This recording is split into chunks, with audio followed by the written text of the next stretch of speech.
Hi everyone, so I'm here in a place called Floripa, walking through a nature reserve, and it's really beautiful. So I thought I'd do a small little video. Kind of had, I want to try the dollar vigilante style.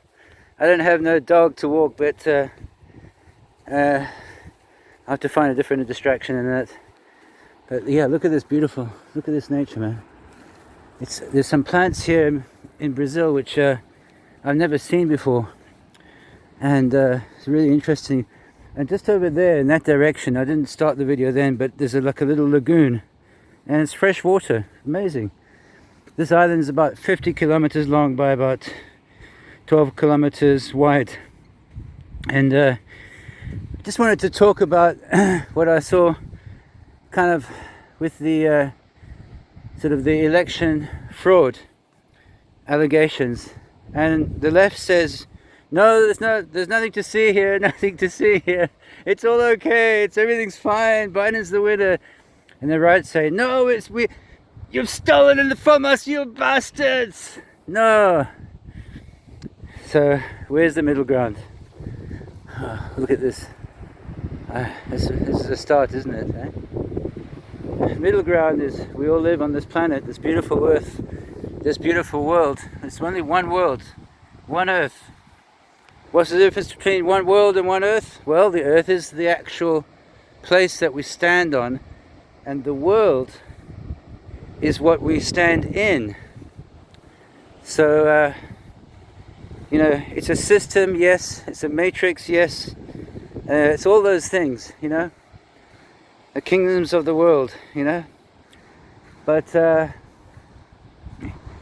there's powers and principalities that rule, and some of them, right now there's a big spiritual struggle happening in the United States of America. And if I was the judge there, basically I'd have to look at three things. Number one, is there intention to defraud the American people? Number one. Number two, is the fraud or irregularity, however you want to coin the term, significant enough to upturn the actual results so far? And number three, intention, fraud. And number three, yes, how strong is the evidence? Okay, so let's look at it from the point of view of the lowest case of fraud, right, or irregularity. Dead people voting. 100 dead people vote.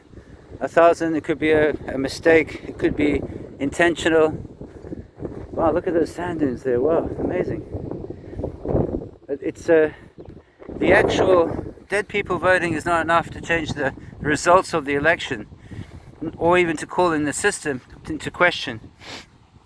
Then you look at other things like ballots arriving at 4 o'clock in the morning, and people not being able to observe. Well, that is a serious question.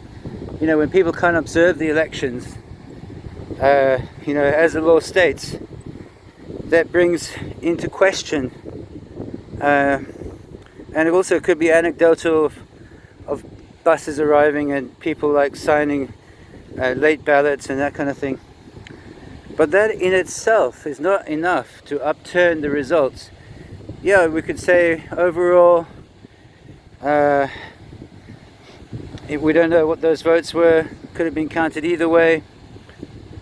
We can't prove that they were actually purely for Biden, that they were actually fake ballots, fake votes. So that in the body of evidence, you've got affidavits, you've got witness statements, and that is actually not enough to overturn the American elections.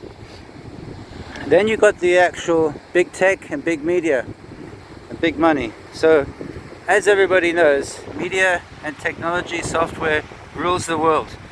It has the power to predict through algorithms your behavior. It has the power to predict what you're going to do tomorrow, what you're going to buy, how you think. They use it's this very advanced psychology.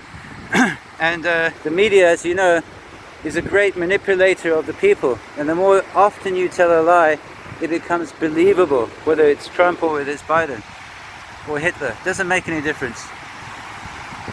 happened with me. You know,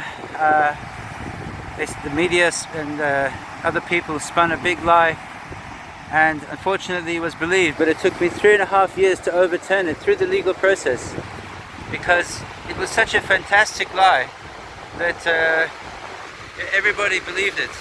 That's what Hitler said. That's what Emperor Nero said. Wow, isn't this amazing? That's an island over there. Over there is Campeche. That's a hill. Over there you can see butterflies as big as this. I'm yet to actually film it. So this is a fantastic island. Very hot. I'm now going to take my shoes off. I'm going to go walk on the beach because I'm trying to exercise my feet after I got poisoned last year. Oh yeah, that's good. My ears just popped.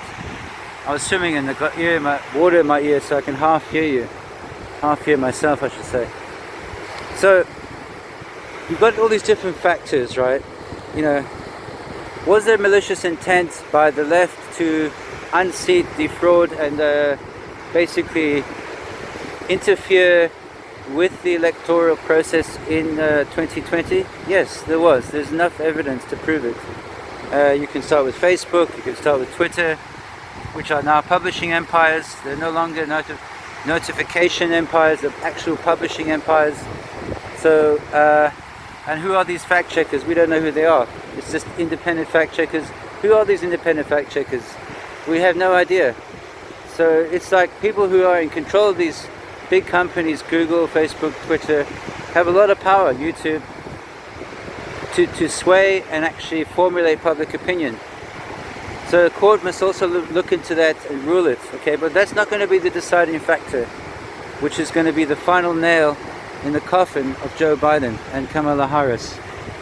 And it will be this: if they can prove that this Dominion software was interfered with, that there is definite proof and evidence that any malfeasance took place in the elections through digital software and interference of the algorithms in the software, absolutely the results in the states where the software took place have to be overturned, and it either has to be a revote or a recount, or it can go straight to the Congress, and each governor of each state can vote in the next president of the United States.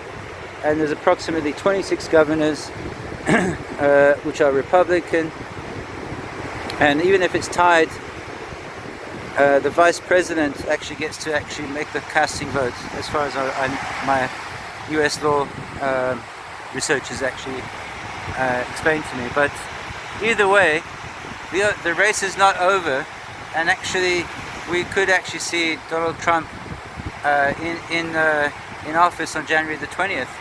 If his legal challenge is successful, and he does have a legal case, 100%, there's enough weight of evidence there to actually to call into court into Supreme Court all the different 9 judges, I think it is, to make a decision on this actual so-called electoral fraud.